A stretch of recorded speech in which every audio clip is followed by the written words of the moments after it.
ça, de croiser une locomotive avec, parce que le fuselage du Corsair, on dirait un morceau de locomotive à vapeur. Et puis avec ses ailes en W, mais finalement tout ça il paraît que c'est vachement logique, que bon c'est parce que le train d'atterrissage, le diamètre de l'hélice, le truc, et puis on met tout ça sur un porte-avions.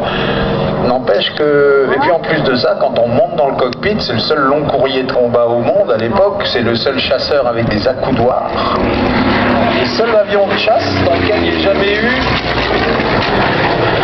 compte tenu du fait qu'à l'époque on ne savait pas que fumer c'était dangereux pour la santé,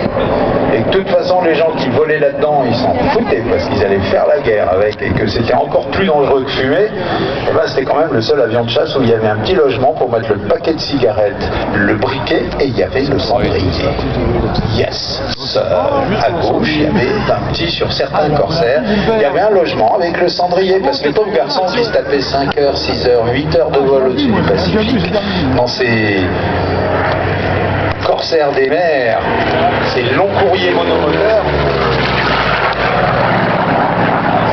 ils passaient